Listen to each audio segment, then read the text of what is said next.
PR Connections Radio presents. Hello and welcome to Inside the Music. I am your host, Tina Brice. Join me as I turn up the volume and explore the Las Vegas music scene and beyond.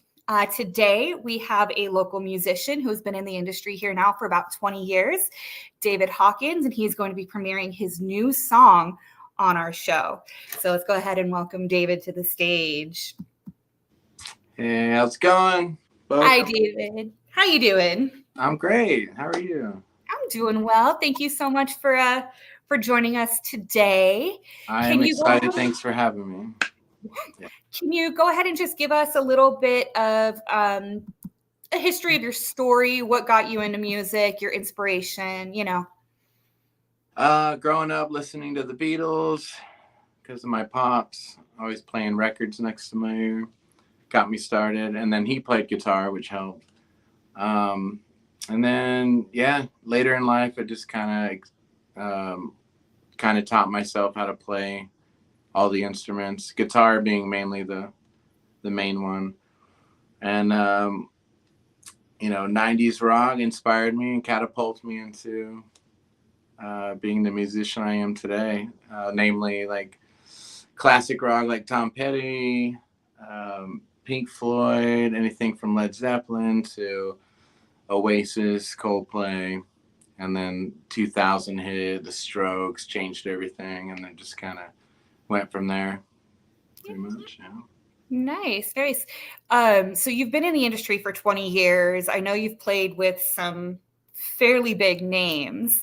What would you say is the hardest part of getting to that point here in Vegas specifically? It never seemed hard because obviously we were having a great time and enjoying the process. Just playing, a lot of gigs, every chance we got to play a gig, we did. And you just get to know a lot of people by actually just going, meeting everybody that come to your shows or whether you're promoting or through promoters. And word of mouth gets around and you just start excelling and getting better shows and bigger shows, and it just becomes a circus of craziness and you're just going with it. And it's fun. What's the biggest show you played to date? The last time we played, our last couple shows were actually with Imagine Dragons. We played at the Hard Rock Cafe on the Strip, and then a few other local spots. It was like right before they blew up, and those were probably the biggest shows that we played, and it was super fun. And Dan Reynolds was amazing. I got to chat with him backstage a lot, and we had a lot in common. And super cool guy. Gave me a lot of advice. And then we did an album release party at the M Resort, which was pretty fun. And that's kind of where, it's kind of where we took a little hiatus after that. So change things up a little bit. Yeah, just kind of going in a different direction musically and just trying to figure out how to be more creative instead of being stuck all the time and what we were doing, the formula that we were doing, just trying to change it up a little bit. And here we are. So as a musician, I'm sure you go to a lot of shows, whether they're yours or someone else's. What is your favorite part of going to the show? That's a good question.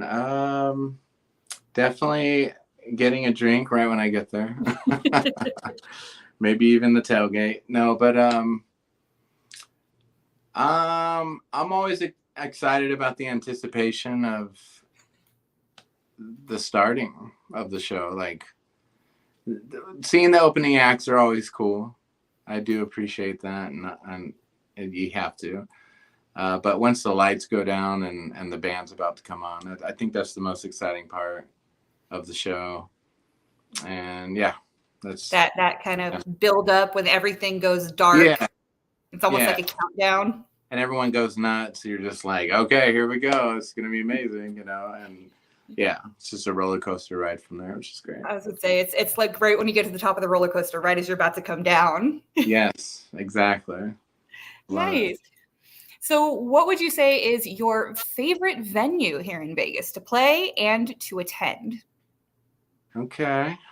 I think my favorite venue was probably, I gotta say, House of Blues, because it's not too overwhelming, but it's just like perfect and kind of comfortable enough to feel connected still to your fans. Mm-hmm. That was a fun stage to play on. And what was the other part of the question? What's your favorite venue to attend? It used to be the old joint at the Hard Rock, but that's not around anymore, is it? I think it's still there, but it's under a different name now. Okay, and they just kind of made it a little bit bigger, right? I think I saw Kingsley on there one time. Mm-hmm. Yeah, I just recently saw Local Natives at House of Blues. I'm gonna say House of Blues. I just feel like it was my favorite stage to play on, and then going back there, it was like maybe a month ago, maybe 3 weeks ago, we saw Local Natives, and it's still the same. It's just cool, and you can connect with the band. They're right there, and yeah, it's just, I love it. Yeah, I think that one. Yeah. So I know we have a song to premiere here. Yeah. Let's go ahead and play that. And afterwards, you can kind of walk me through the process of, from inception to writing to publication. All right. Yeah. Let's play it. I'm nervous. No. Don't be nervous. This is what you're getting yourself into. Yeah, for sure. So here we have Chasing a Dream by David Hawkins. You are the battle fighter, no war within. Chasing a dream, always running from me. Building castles of sand, keep getting swept out to sea. I can feel it coming, it was meant to be. In the darkest night, hope will set me free.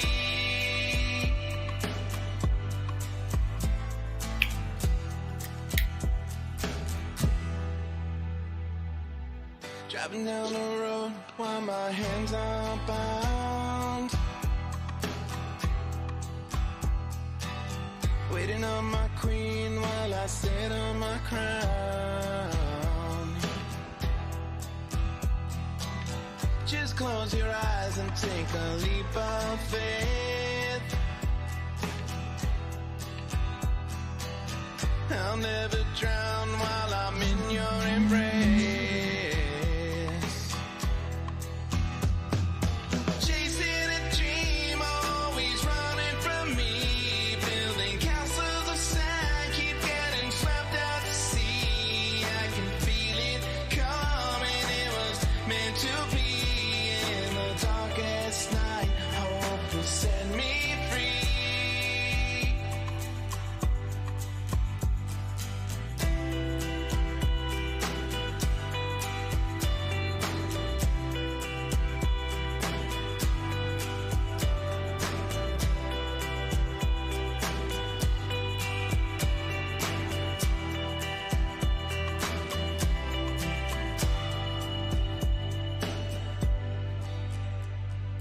Chasing a dream, always running from me.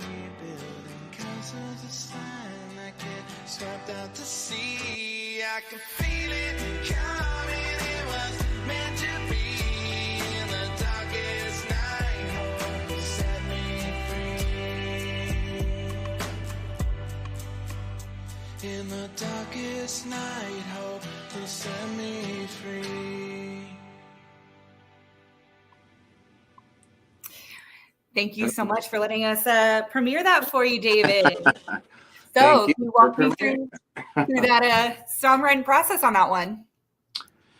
So yeah, this one, I've been writing tons of music, over the last couple of years, and this one actually came to me about a month ago, and so I thought this is kind of cool. I'll just run with this one. It felt good, and I've always been someone that sings and writes from the heart, and I always sing and write about hope. I always feel like, I always am positive in life. The glass is definitely half full, and I feel like comes out in my music. This particular song, everything that I've been through with chasing the dream. Everybody's chasing the dream, and the last run that we had, all of us, the whole team, we were just so close,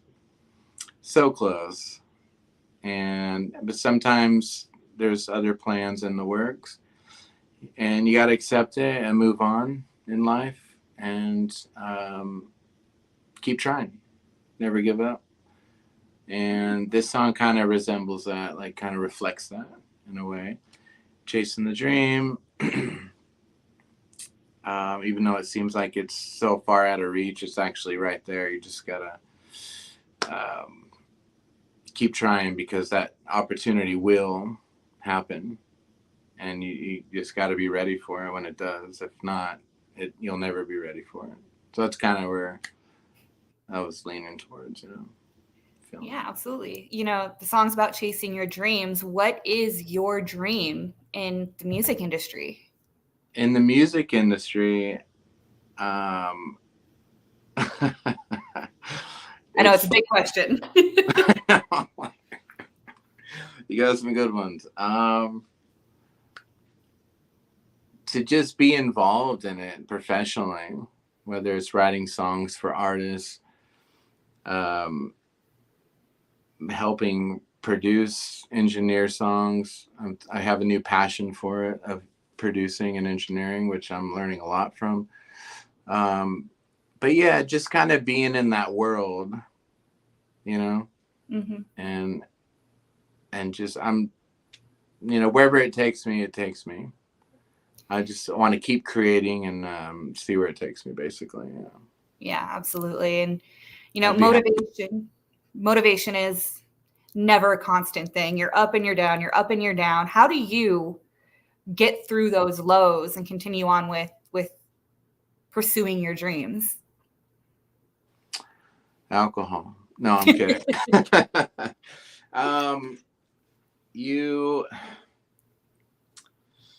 Well, how do you get through them? Mm-hmm. You just, you always find a way to put one foot in front of the other. I know it's hard out there for a lot of people mentally, and giving up, and go into that dark place. And it is a slippery slope. I have been there. I'm sure you have, and a lot of people have in this world right now, the way things are going. I think you just gotta remember why we're here in the first place, right? To enjoy life. And there's so much things bigger than what we know. Social media and the system of things, how everything's ran. You have to think bigger than that. If you get caught up in it, then you're just going to drown with it. So my whole philosophy is just, watch a YouTube video on, how we zoom in, how we start on Earth and we zoom out to the, galaxies. Just watch one of those. It always puts it in perspective, for sure. Yeah. There's one I saw that was like, if the entire existence of the universe was put into a time scale, humans wouldn't even show up until 11:59 at the end of the night. Like, we have just a small blip on It's true. The timeline. It's ridiculous how it really puts it in perspective. So definitely always kind of keep that in mind, and I think you'll see things in a different light and be able to find that moving on is easier. Yeah. You brought up the concept of social media, and I know, this is you coming back from a very long break. I'm curious, how has that social media landscape changed for you? It's definitely overwhelming. But instead of being scared of it, I want to embrace it, because obviously it's definitely an outlet to get yourself out there. Because a lot of the years ago with my bands and stuff that I was doing, we didn't have that. I think YouTube might have been around at the start of it, and we kind of delved into that a little bit. But the way it is now, everybody just with your phones, you can be a star overnight by just clicking on record and doing the stupidest thing. I actually had a video that I dueled. You know how you can duel with things? This girl playing a piano, and I got like 46,000 views. It was crazy. That's the most that's ever happened in a video of mine. Just because I dueled it, watching her play piano, going, cool. You know what I mean? And it hit like 46,000. So that just shows you right there, like, now's the time if you're motivated or wanting to like create or put yourself out there. There's so many opportunities than just going to a 9-to-5. You know, you're not alone. Everybody out there thinks that you just gotta be motivated enough to make it happen. Push through it. You never know what's going to hit. You don't know. And being everybody's talking about AI taking over and whatnot, that's still yet to be seen. It's the future, right? But at least don't ignore it. You know, Kind of in the same vein of embracing the new social media, embracing AI, using it as a tool as opposed to the downfall of music. Yeah, I know. I read an article saying a lot of record companies were battling or had their plans to battle AI because they come up with songs now, which is crazy, like that Beatles AI stuff. Mm-hmm. It's insane to think about, and they're actually good songs, and they sound like the Beatles. So it'll definitely not capture the soul of the human kind for sure. It's interesting. It's fun, delve into it, learn from it, but it all comes from here in the end. So you're, like I said before, just getting back into it. Do you feel like you're starting all over, or do you think this is more of a continuation? Both. Kind of both. Starting over, in a way, music, like creatively, maybe thinking of like a different approach to the formula I used to use and the sound, because music changes all the time. And I feel like everything's kind of open now. You know, if you feel like doing a country song, do a country song, you know, pop song, whatever it is.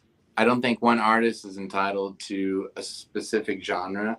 You can be that way, but I think it's open now. If you have like a good tune and a melody, if it happens to be rap, pop, country, throw it out there. I think people are going to listen, and it doesn't matter anymore, really. Post Malone's like doing country stuff now. I think it's a whole new album. It's country. They just released a few songs, but he did with Blake Shelton and Morgan Wallen. So I feel like, and those are awesome. I love the direction he's going. Why not? Yeah, I love with T-Pain, it's becoming like a running joke of like he's completed the main quest and now he's doing all these different little side quests. And I feel like that's kind of the music industry as a whole. All these different style musicians are coming together to create something that we've never heard before, which is absolutely beautiful. Yeah. What? Really, Taylor Swift leading the charge. Taylor Swift, Beyonce with her country album. I love it. It's amazing. Yeah. Fan. What do you feel like you add to that conversation? Well, being I'm in the middle of kind of reinventing myself as well.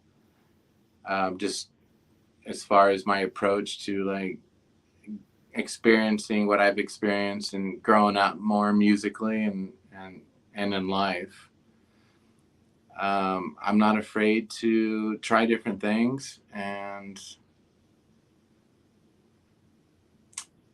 that's all I can say really, and see what happens. Yeah. Plus, no one has the same exact lived experience, so you get to bring a little bit more of your own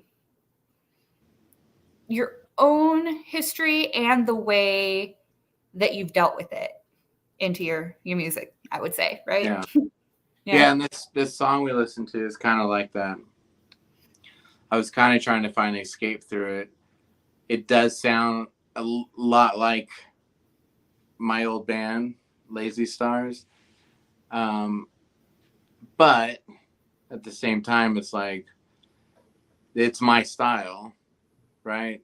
I wrote a lot of the music and produced it for the band. So why wouldn't my solo stuff still sound like that? So it's finding that thin, that line of like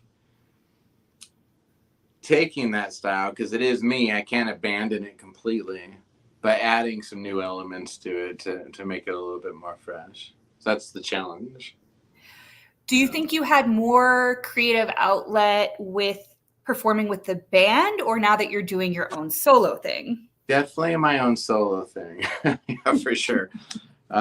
With bands, you're dealing with other people and egos and all that stuff, and which can be good, because more ideas are better for sure, instead of just being right here in my own head, just fighting with myself, But I think the control of knowing the direction you want to go in and being able to commit to that for yourself is more clear, for sure. Yeah. Was it easier to commit when you were in a band because you had these, other people relying on you, or is it easier now for you to just rely on yourself? It's easier for me to rely on myself. So it's a kind of a catch-22, because I was a lot more motivated when you have other people that expect a lot of things from you. Being at the studio, being at rehearsal, where's the next songs? You know what I mean? Like, what do you have? What are the ideas? So you're definitely pushed a little bit more to get things done. So I miss that for sure, because it's easy for me to come in here, work on a few tracks, and be like, I'm going to go do this instead. There's nobody to push you. So definitely catch-22 on that one. Yeah, but I'm getting better. How many passes on a song do you think you make before you feel like it's ready? That's a huge argument in the recording world, because you could spend 5 minutes on a mix and it'd be amazing, and then there's people that spend hours on mixes. So you kind of have to find that middle ground. Be happy. Just listen to your tracks. Listen to your song as a whole. Otherwise, you'll make yourself go crazy. Think of each individual instrument. Just create it as like a painting. I always like an analogy of that. When you start painting a picture, you're up close to it.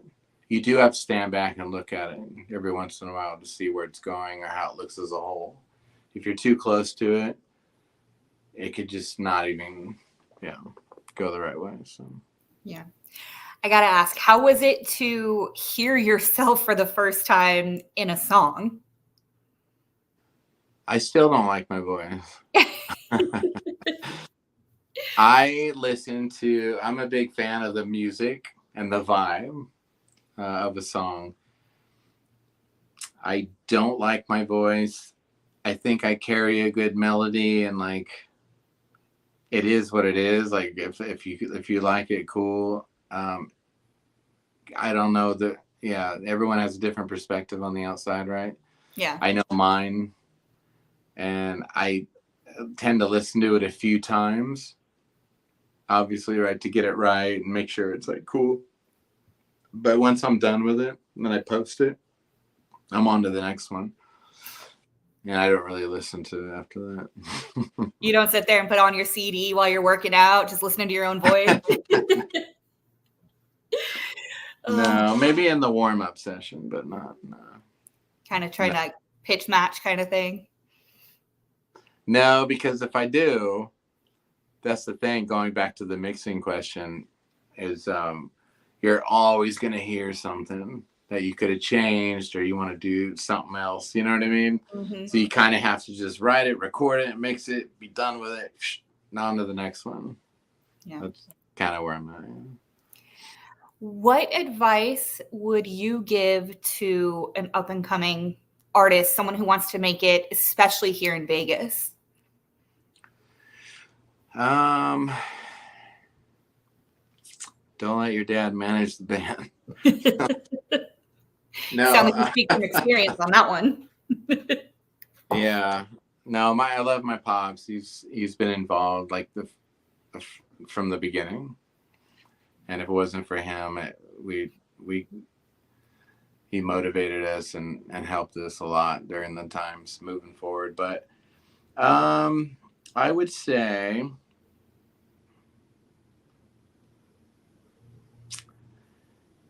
build a good team. Don't surround yourself with weak links. I'm being honest. You're only as good as your weakest link. So you got to be strong and firm about the decisions you make moving forward. When industry and management and all that come in between you and being successful, don't be scared to make hard decisions. If you feel something's not right, it has to be addressed, and you have to act on it. Because everything that just kind of passes by, you're just going to get swallowed up by your decisions you make. And then you're going to look back and be like, shaking your head. Shoulda, woulda, coulda, but firm. didn't. Just be clear about your vision of what you want. And if you feel at all that something's wrong or weird, you act on it. It's exciting. That's where you get blinded, is the excitement of it and the promises. You know, everybody promises you everything, and they always tell you, I worked for this guy, I worked for that guy, I did this and I did that, like, and you're just supposed to go, ooh, I'm gonna be a star. Like, don't like fall for that. Yeah. Be a little bit more Ask realistic. questions. That's it. I mean, that's really my advice. Is time goes by quick, and you have your opportunities, but choose them wisely.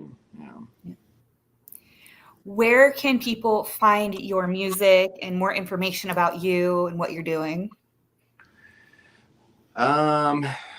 So I do have a bunch of old Lazy Stars stuff on YouTube. You can look up songs if you want to know the past stuff that I've done, which are really good songs. Definitely check them out.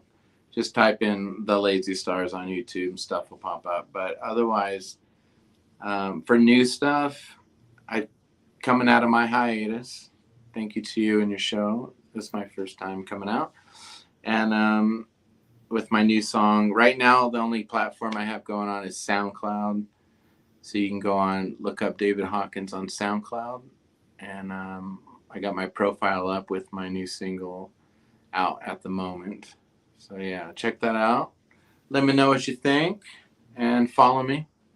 And then there'll be more content coming soon. For sure. Awesome. Is there anything else you'd like to share before we head off?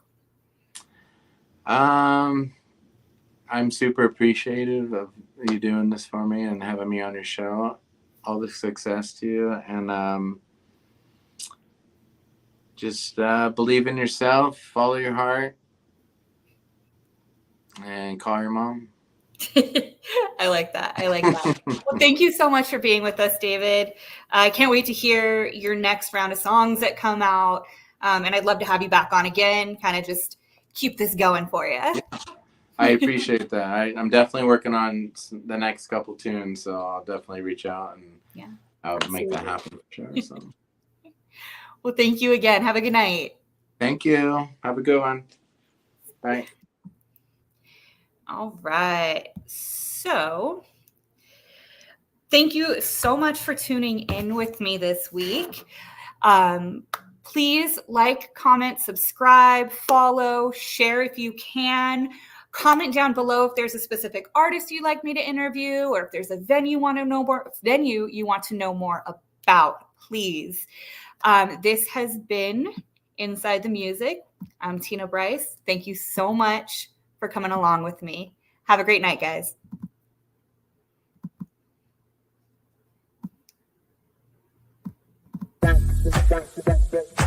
PR Connections Radio thanks you for watching this podcast. Check out more episodes of this show and our others at prconnectionsradio.com.